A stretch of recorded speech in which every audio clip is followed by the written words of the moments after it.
Hello, welcome to Vintage Keys Studio. I'm Steve. You may have seen me before in some other videos.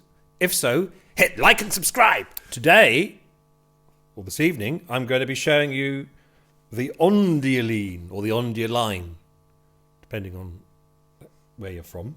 I bought this Ondioline from a man in Paris about 5 or 6 years ago, and he sent it to me. And it kind of fell to pieces in the post. And I had a bit of a quick look at it, and it looked okay. And I switched it on and started playing, and it was going like... and then it caught fire. It then took me 2 years to mend it, and I didn't actually have any drawings other than the stuff that's online. In fact, no, I did have a book, but it was all in French. And I wish I understood French more, because the whole thing was all of the... It had the circuitry in there, but all of the intricate settings and everything and explanations were all in the text. So it was really difficult. But then luckily, a few years ago, a really amazing company called Forgotten Futures translated it all into English. But unfortunately, I'd already done the work then. But it was good. I just wish I'd learned French a bit more, because on the back I saw this label, and it was right by little screw-in fuse, and I was twiddling around with this, and I didn't really realise what was going on, and I went to unscrew this fuse, and had a massive electric shock, and the notice that I'd so crucially missed was "danger de celle involontaire," which translated means danger of involuntary bowel movements. I was blown across the room by this electric shock, but it was a mains electric shock. It wasn't DC, so I wasn't left there kind of like grabbing onto things and frying. Anyway, this is an Ondioline. This was designed in 1940 by Georges Jenny. When I first got it, I thought that a small apostrophe had been wiped off, and it was by Georges Jenny. But sadly not. It's got a wonderful way of playing. It's a mono synth, i.e. that you can only play one note at a time.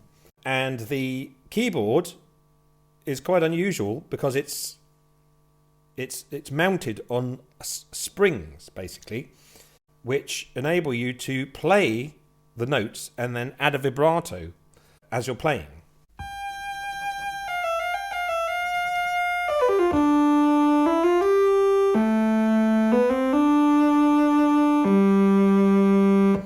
And it does this by, there's a capacitor on the on one of the sides of the springs, the metal springs, which kind of like fluctuates the pitch of the oscillator. But it's very expressive. There's also a knee lever, you can see here, which this didn't come with a knee lever, this particular one, and my very good friend, who's also called Steve, made this for me. So you can get the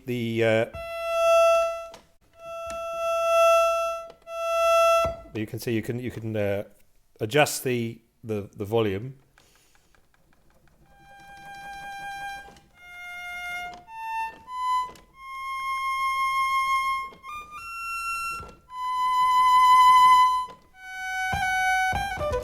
So you've got the vibrato there. You've also got an automatic vibrato.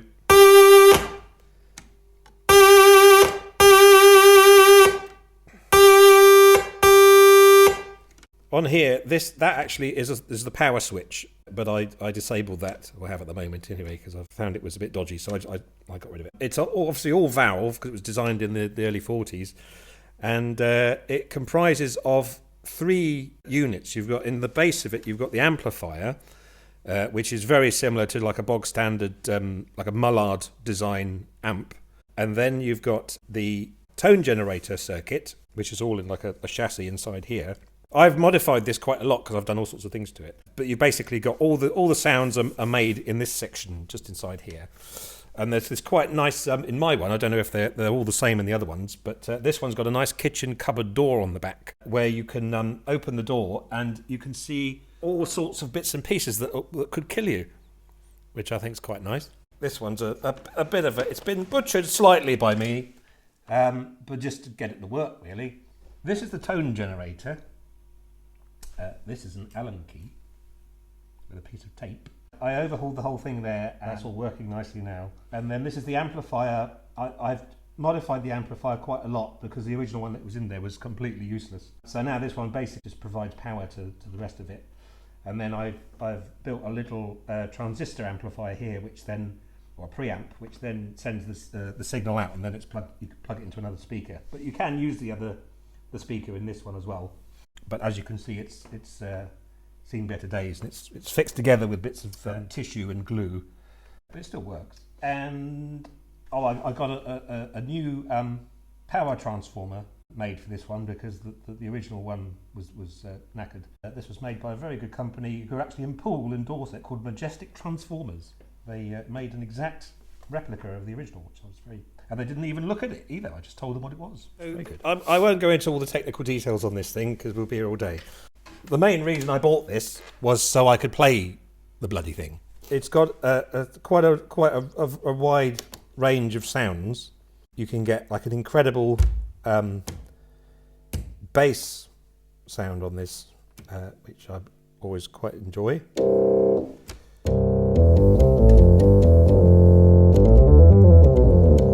This one's got a sub-octave divider. It's got two octaves below the main, so that's the main frequency. And then you've got one below it, and there's also another one below it, but I haven't got that tuned into this particular. And then if you put the M tab down, which engages the octave divider circuit, you can hear there. And also if you put this L tab down, that switches off half of a 12 AU7 valve, which cuts off the fundamental tone coming through the mixer inside. So you get that kind of quite nice sort of growly noise.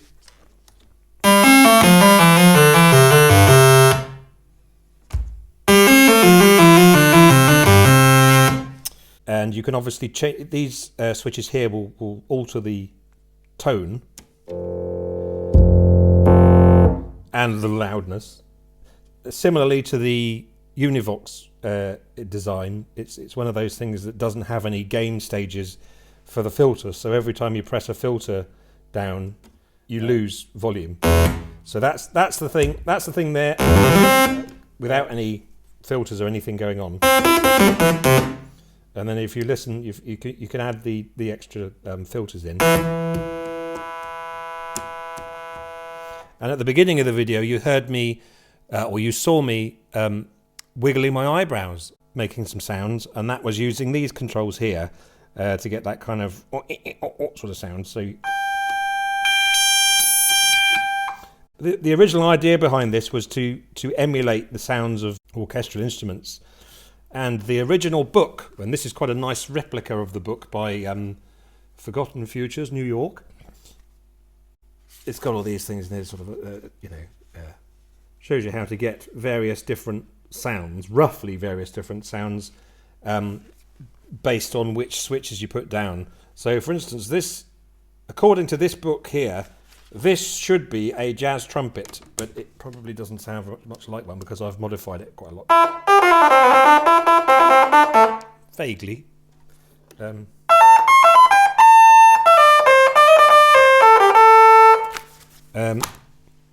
It's got a rather good bassoony sort of a sound. This is the octave selector. So it's got 4 sets of octaves there, so this is the lowest one.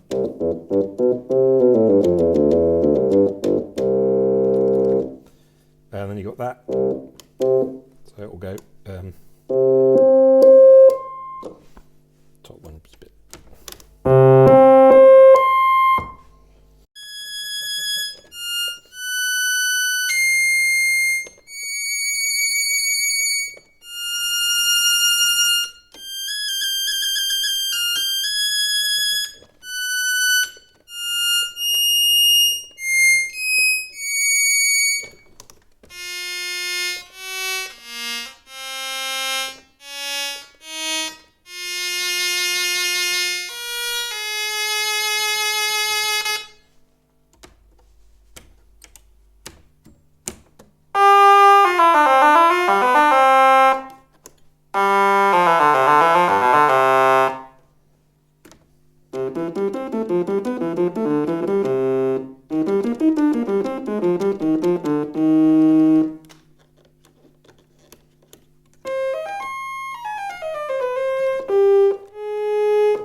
One thing to note about this keyboard is that if you ever get one and you want to do it up, be warned that there's actually a small piece of asbestos inside there's a thing inside called a boîte d'attaque, which is an attack, it's like an aftertouch thing, and it kind of works on here.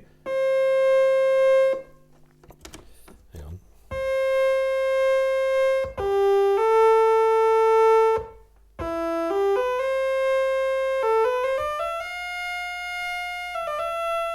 Just gives you a bit of extra expression. I was most upset because when I first got this thing, I'd misread it and I thought it had asparagus inside. What I should say is that this piece of asbestos inside here, when I got it, I secured it in a silicone, so it's like in a, sort of like a bag with like silicone around it, so you can't actually, it's not exposed, but it's still working inside.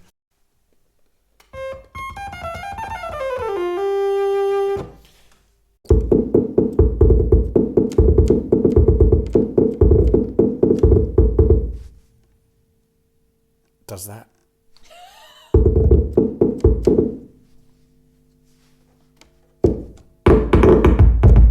God, does that as well.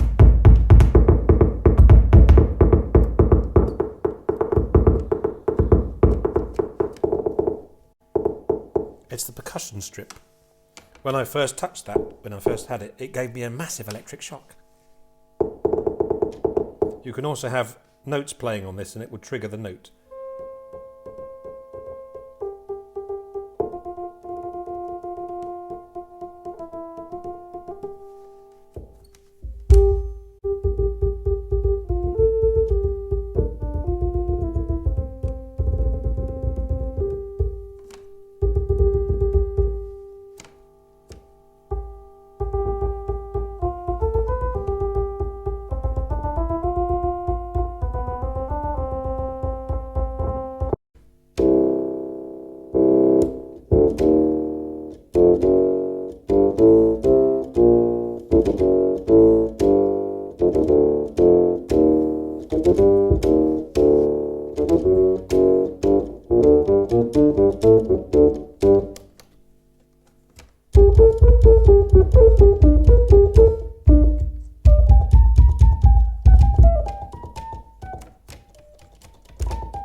You've also got the tuning knob there, which I've actually had that replaced because very tricky to find a replacement for that. It was, I think it's a dual gang 5K and 20K pot, and I had to have it made in the end, especially.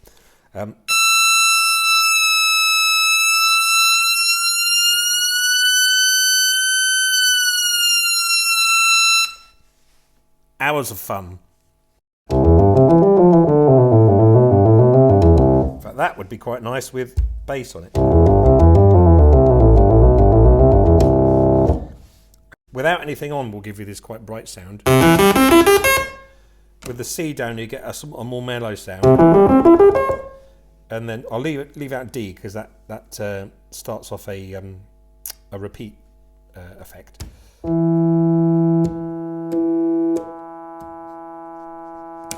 So you can hear that not all of the tabs interact with each other. Sometimes you have to have...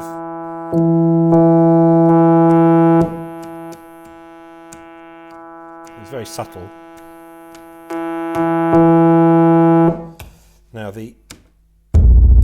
Yes.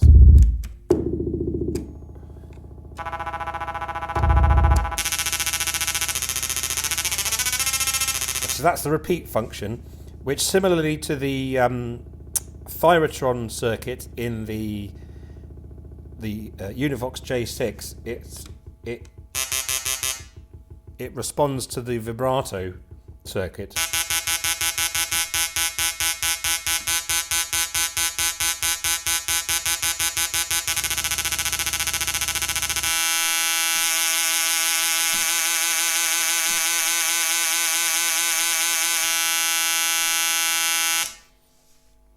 One thing I've done to this, which apparently was meant to have been done in the late 50s, but they never got around to doing it, was adding a glissandi, or glissando, I don't know, function. And obviously you can kind of do that with that, but wouldn't it be cool if you could actually play a glissando all the way up and all the way down for the length of the keyboard? Well, now you can!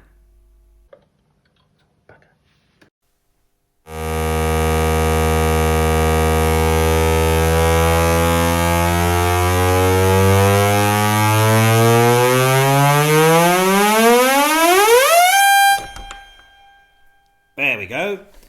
This is a, as you can see, it's just like a slider controller. It's kind of similar sort of idea as an Ondi's Martineau, but not really, because it's a completely different circuit. The Ondi's Martineau is a beat frequency oscillator, very like a theremin or a metal detector. I'll be talking about that in another video, but this is a different kettle of fish. Basically, what I've done is I've connected this slider up in place of where the keyboard is in the circuit. So I've got a switch. So if I just switch this switch under here, so the keyboard's there, and then if I flick this switch here, you get a constant tone. So obviously you turn the volume knee lever down, and then you can. It's not very easy to play from this angle, but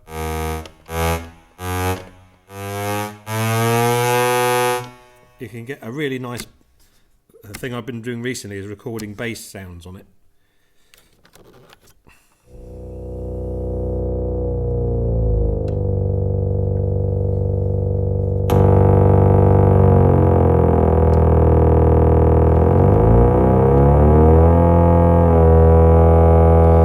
And the way it's wired up is you can actually you can obviously have vibrato from the automatic one that's on the instrument itself, or it will still work with this one.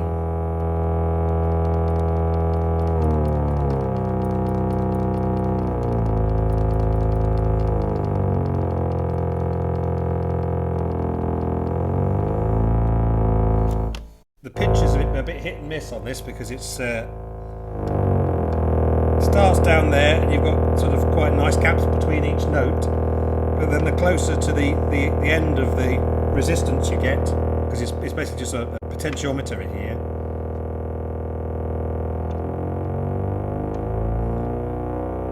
all the notes bunch up together towards the top, like on a violin.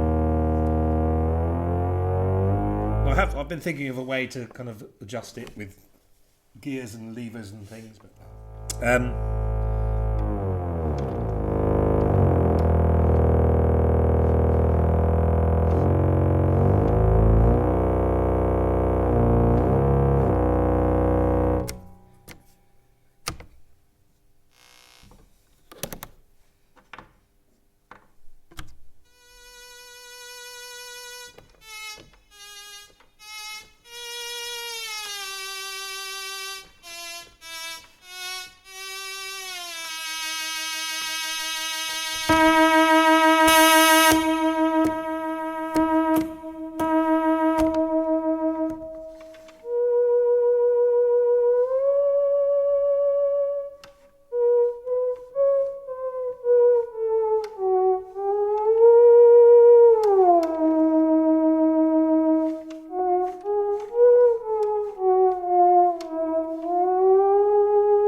the glissando control. That's the glissando control. I don't know if that's anything like what Georges Jenny was thinking of at the time. It probably is. This is made of pieces of old Leslie speaker and a trip to B&Q.